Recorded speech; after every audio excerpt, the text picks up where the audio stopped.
Good afternoon, ladies and gentlemen, and welcome to today's meeting of the Cabinet.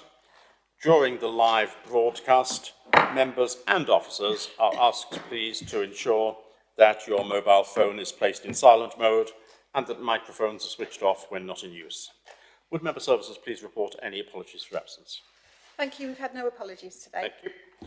Agenda item 2 on pages 5 to 10 of your agenda pack, we're being asked to approve the public minutes as a correct record of the meeting which took place on the 15th of November 2024. May I ask any member who does not agree with the minutes to indicate that now? I see no objections to the proposal to approve the minutes as a correct record of the meeting, so they are now agreed. Agenda item 3, there are no urgent items.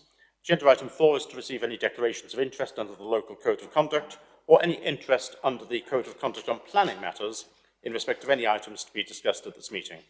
If you have anything to declare, please can you inform the meeting now? I see no declarations. If anything occurs to anyone during the course of the meeting and that they have a declaration which they could or maybe should declare, would you please do so immediately? Agenda item 5 can be found on pages 11 to 40 of the agenda pack. It's the revised General Fund Budget and Capital Programme 2024-25, the draft General Fund Budget estimates for 25-26, and the draft Medium-Term Financial Strategy 25-26 to 29-30, and the Capital Programme for 25-26 to 27-28.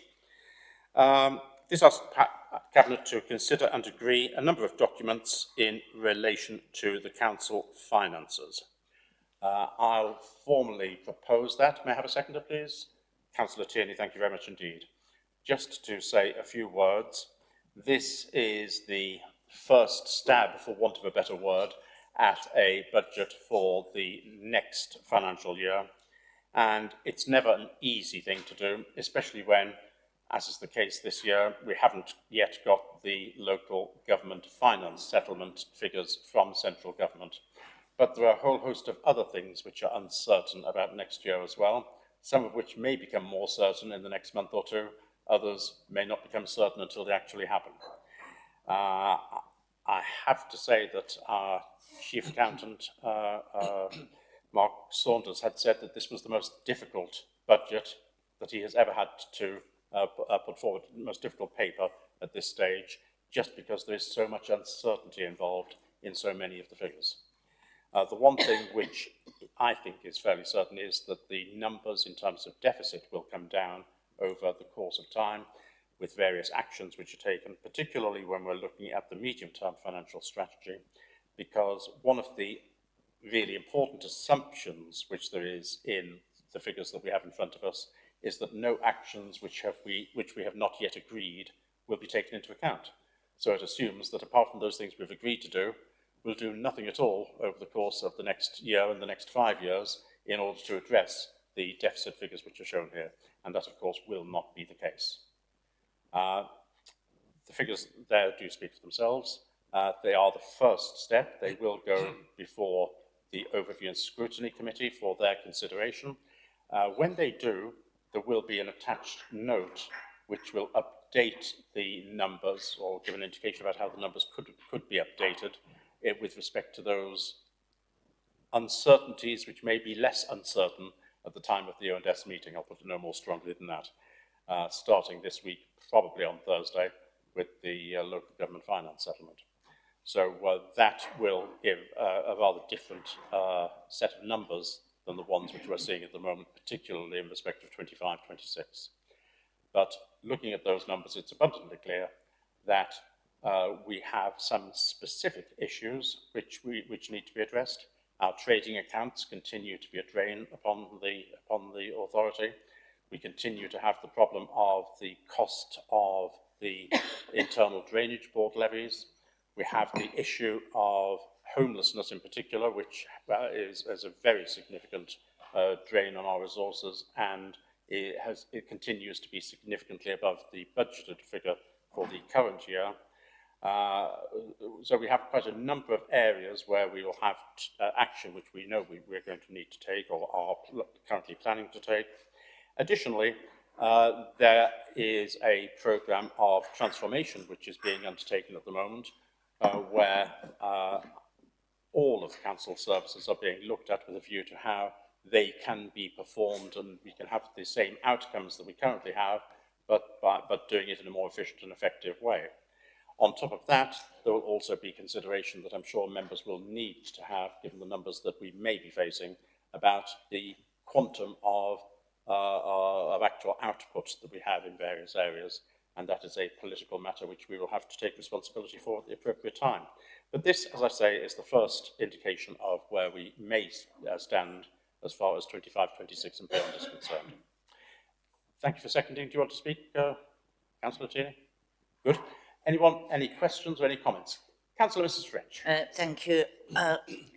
Yeah, it's obviously a very difficult time for yourself and officers trying to set a budget. I would like to say well done to yourself and your officers so far. I know there is a long way to go, but I think looking at it, these figures, you know, sometimes I know you love figures, but I think it could be a nightmare. But well done to the officers as well. Thank you, Councillor French. Councillor Tierney. I changed my mind, Chair. I just wanted to say that I really endorse the fact that other councils, some councils elsewhere, would take the idea that the simplest thing to do is simply to put the council tax up and then they don't have to worry about these challenges. And I think it's admirable that we don't do that, that we understand that we need to keep the strain off of local people, that the difficult choices have to be made by us, at least until it's impossible to do otherwise, which so far it hasn't been. So I think we take the right approach, and long may it continue. Thank you. Thank you. The figures that we have in front of us continue the assumption of a flat amount of take of council tax. That's not even a 0% increase. That's a real decrease in council tax being assumed for not just for next year, but for the 5 years. That's quite possibly not going to be realistic. We're not going to be able to have a decrease every year for the next 5 years. And we may well find ourselves forced, especially by central government, depending upon the settlement we get, we may find ourselves forced to make a choice between unpalatable changes or increasing council tax. But that's our job to undertake, as you say. And what is so disappointing that we see in so many councils is that the first thing they do is just go for the council tax, let's raise that by the maximum, and then they start their examination of how they can move forwards and how they can save money. We do it the other way around. We start by looking at how we can save money and how we can reduce the costs. And it's only if we have to that we then even consider what may need to be done as far as the council tax is concerned. Councillor Miscanthon. Thank you very much. In reference to the IDBs and their costings which come to the Fenland meeting, this was highlighted at the SIG meeting and was brought up by our 151 officer and by myself, that the IDBs do their costings after we've done ours, which can prove problematic. And this was highlighted both with ADA and with the special interest group, and it is being looked at so that they can bring their costings back to in line with us, so that when we produce our figures for the budgetary year, they are in line with what's going, because it's highlighting there's a problem there and it needs to be sorted. So this has been looked at and will be looked at by ADA and the IDB groups.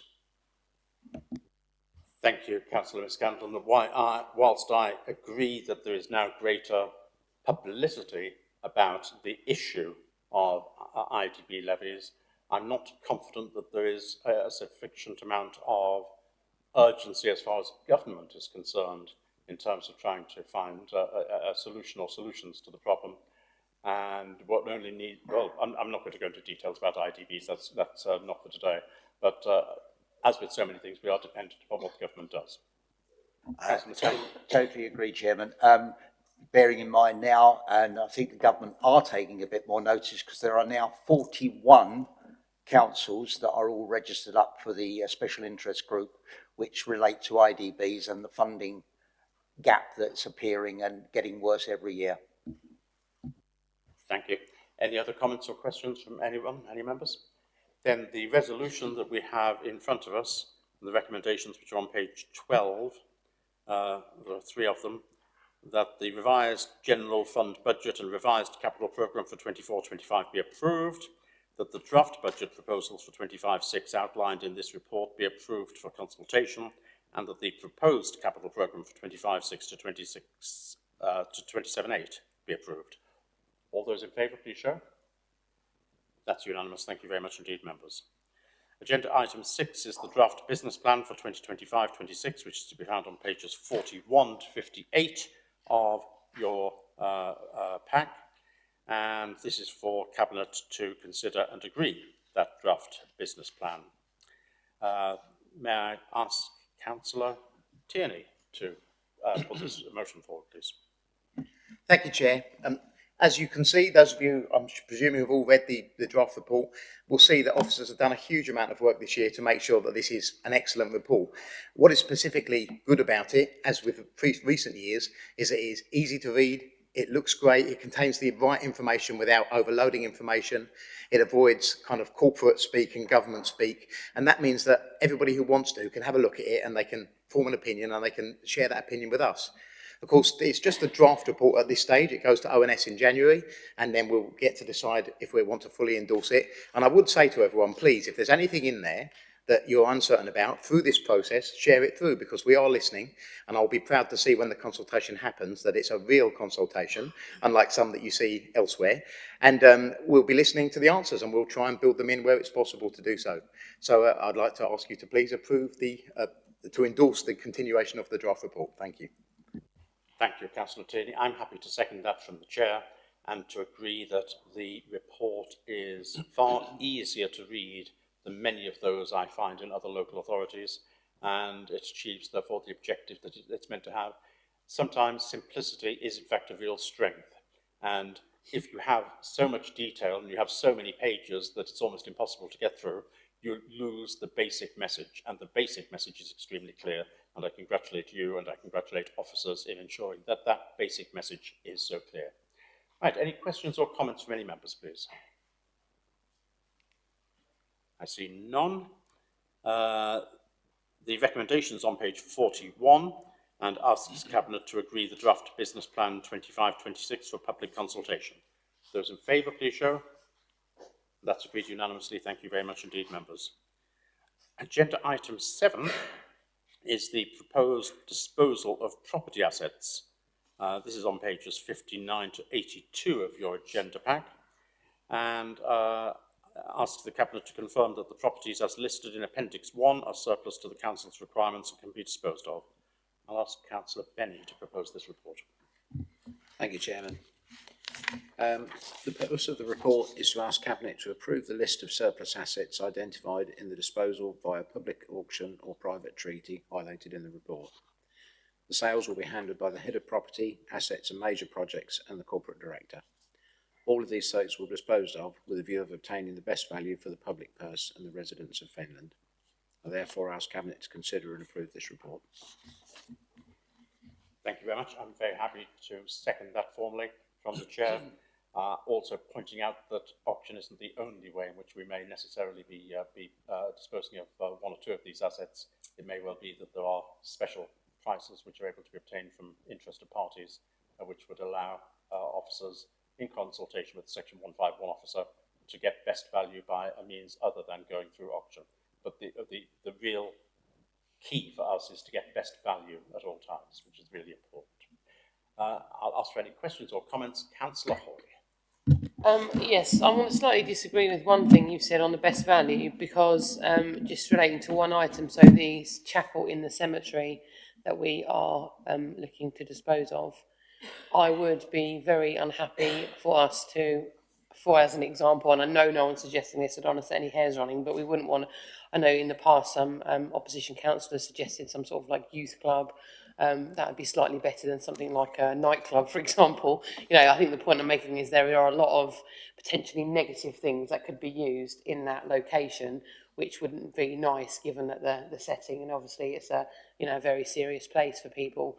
So I think the point I'm making is I think best value is probably most important, with caveats that in certain places, such as there, we need to think about who is potentially buying it rather than sort of selling it to whoever's the best bidder, regardless of what they're going to do. Thank you very much. That's very helpful, Councillor Hoy, but it's worth pointing out that best value doesn't necessarily mean the greatest amount of money. Best value looks at also the context within which the particular decision is made, and I'm sure the comments that you've made have been noted about the sensitive nature of the site, which I'm sure that officers and members are perfectly well aware that a site such as that is hardly going to be suitable for a nightclub, for example. Councillor Benny. Yeah. As councillors, we are expected to get best value for money, and you could apply that rationale to every single site on here, because the person who lives next door to it doesn't want it, or maybe doesn't. I think that could be applied to everybody, and it would be dealt with the sensitivity that these sites need. Thank you very much. Councillor Laws. All I would say is, I'll echo the opinion. Auction isn't necessarily the best place to sell land. And I feel that we have a list of developers anyway. I think it would be quite appropriate to actually advertise it on our own website first. And again, with sensitivity. We all know how emotional planning can be, because obviously if you live next door to something, close proximity to it, I think it needs to be understood that if they go to auction, there's got to be something in there that ties it to a development rather than a youth club or a nightclub or something that is going to cause problems for people. So I think, you know, let us use a free service as well on the website and offer it out as well. Thank you very much, Councillor Laws. I think it's quite important that we look at these assets individually on a one-by-one basis. In general, public auction is the best way for us to obtain and to be seen to obtain a fair price. When you start restricting the number of individuals who might see something or might have exposure to something, there can be the danger that someone else comes back and says, oh, if I'd only known about it, I would have paid extra for it. So public auction is a default position, but it's not a guaranteed position on any item. Councillor Tierney. Yeah, just to come back on that a little bit, because perhaps everybody doesn't know the history, but there is at least one site where there has been a genuine suggestion by an elected member for a nightclub in a graveyard. Now, we know that happened once, and it was a long while ago, but I think the point we're trying to make is, you correctly said, Chairman, that that best value doesn't always mean the most money. But then Councillor Benny said, well, just because somebody next door doesn't like it, that's not a reason to. It's rather more complicated than that. There are definitely places where there are things you wouldn't want to do. And if we sell a property to someone who then does that, we are partially culpable. So I guess all Councillor Hoy was trying to say is, let's try and avoid doing anything really silly with sensitive places. And I think most people broadly agreed with that. So that's great. Thank you. For the vast majority of the sites in this list, and for the vast majority of the sites that we have so far disposed of, what those sites are used for, subject to all the normal rules of planning, is not something which we would want to be restrictive on, because we want to make sure that we do get the greatest amount of money. However, there will be some exceptions to that. And I think possibly, and I'm not going to tie officers' hands, I'm not going to tie Councillor Benny's hand on this either, but possibly the site which Councillor Hoy mentioned may be one of those rare exceptions where we may wish not to just go for the highest bidder. I have to say, I have concerns just how easy, even with the changes which are being made by central government about planning, how easy it would be to get planning permission through to get a nightclub in the middle of a cemetery, closed or otherwise. Councillor Benny. Yeah, thank you, Chairman. Just for clarity, I did say that the disposals will be via public auction or private treaty. We've looked at everything else in a sympathetic light, and we've always taken members' views on board when we've looked at this. I'll say no more on that. Thank you. Any other comments from anyone? Okay. The recommendations are listed on page 59 of the agenda pack. Are members happy to declare as surplus to the council's requirements those properties listed in Appendix 1 and that they can be disposed of as suggested? Those in favour, please show. That's agreed unanimously. Thank you very much indeed. Agenda item 8, to be found on pages 83 to 86 of the agenda pack, and is the Wisbech High Street update. And that relates to both 24 and 11 to 12 High Street. May I ask Councillor Seaton to propose this report, please? Thank you, Chair.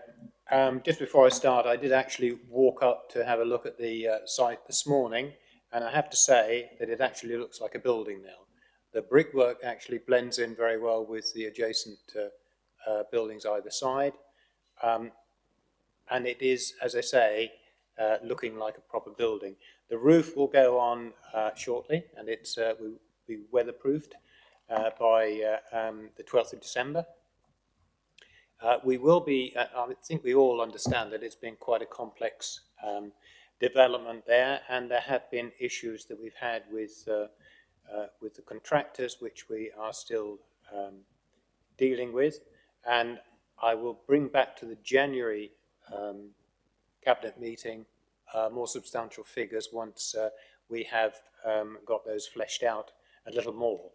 But to say that it is likely that there will be excess on the original Cabinet decision on the amount of funding this would require, but we're trying to keep that to a minimum, and we'll have a better handle on that for the January Cabinet meeting.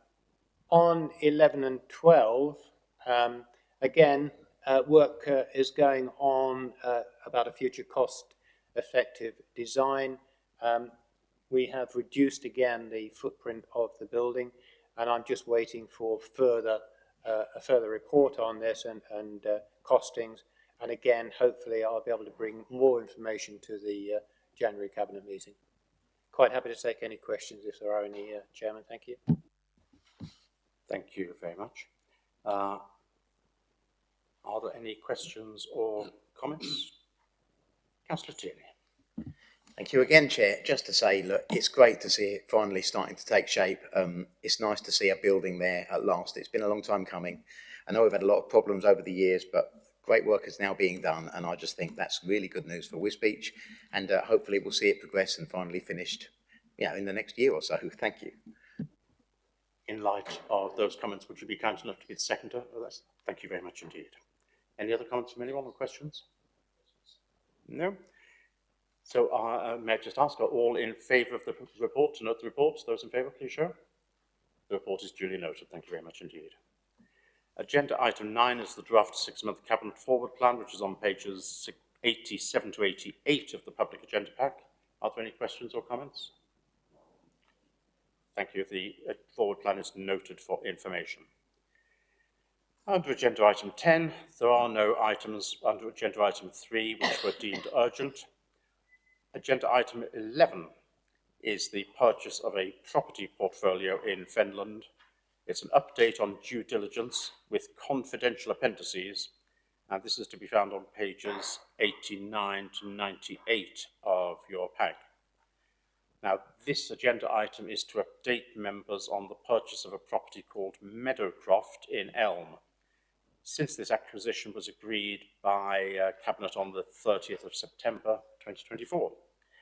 The report can be found, as I said, in the agenda pack up to page 98. Now, members will note that there are a series of exempt appendices to the report at pages 93 to 98 of the confidential agenda pack. Now, I'd like to remain in public session for as much of the debate as possible, ideally for the whole of the debate.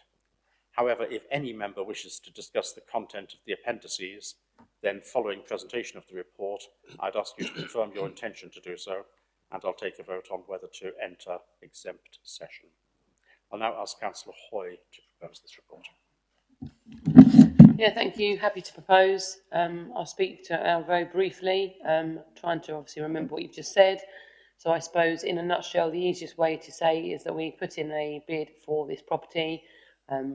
A survey suggested that it was perhaps worth less than we'd offered, and so we have revised our offer. There is still a slight mismatch, and so it needs to come back to Cabinet for us to decide whether we're going to meet that difference. My recommendation is we should, because I think the value is worth it, bearing in mind how much it will reduce our costs for homelessness and housing benefit subsidy.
including the effect on housing benefit, it's going to have a significant reduction in costs so far as the council is concerned. Councillor Hoy. Yeah, just something I should have said actually in the beginning that I just want to highlight. A few people have asked, obviously this came to Cabinet a few months ago, and people asked online about why there kind of had been a little bit of what they felt secrecy, and they felt that was it perhaps because it was going to be used for asylum seekers.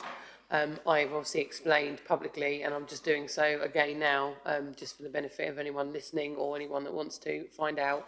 No, it's absolutely not being used for asylum seekers. Obviously, the reason for the secrecy is because we are talking about how much money we're paying for a sale, and obviously we don't want to be giving any of that information out for other people to kind of then put in. They might put in exactly the same bid or slightly higher one. So it is just purely about the finances, why it's confidential, nothing else. I've always said that while I'm portfolio holder, we won't be putting asylum seekers in there. What happens after that, obviously, I'm not privy to, but while I'm here, I certainly won't be letting that happen. Thank you. Thank you. Any other comments from anyone? That was a very helpful comment. Thank you, Councillor Hoy. One comment I will make, and it relates to the figures in the appendices, but I'm not going to name any of the figures. I'm not going to be specific about it. There are a number of round sum figures in the appendices to do with, for example, costs of running the what's called a portfolio, or any costs of refurbishment or change, particularly to do with the main house. And I would be very disappointed if those figures turned out to be the ones which we actually incurred. I would be looking for us, for officers, in conjunction with Councillor Hoy, to get those figures reduced when it comes to that stage of the project. Any other comments from anyone? No?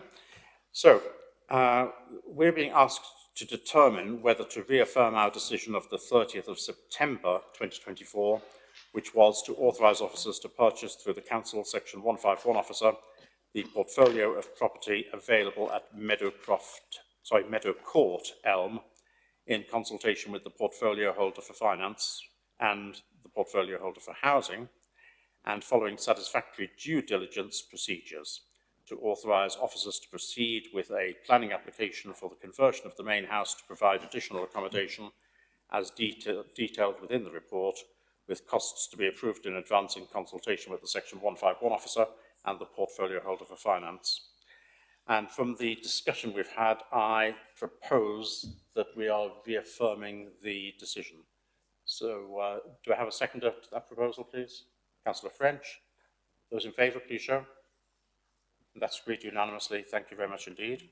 We're also being asked in B to authorise officers to undertake the actions proposed as set out in Schedule 1 as part of the ongoing due diligence.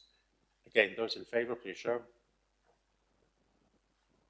That's agreed unanimously. Thank you very much. Agenda item 12 is another agenda item with a confidential appendix. It's to do with the former Barclays Bank building in March, and the report is on pages 99 to 110 of your pack. Agenda item 12 is to update the Cabinet following the purchase of the former Barclays Bank building located at 2 Broad Street in March. Members will note there's an exempt appendix to the report at pages 105 to 110 of the confidential agenda pack. Again, we'll remain in public session for as much of the debate as is possible, and I hope we can remain in public session for the whole of the debate. However, if any member wishes to discuss the content of the appendix, then following presentation of the report, please do confirm your intention, and I'll take a vote on whether to enter exempt session. I'll now ask Councillor Benny to propose this report.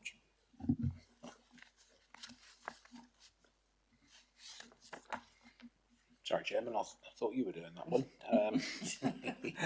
Yeah, Caught on the hop. I was a bit. I do apologise, Councillor Benny.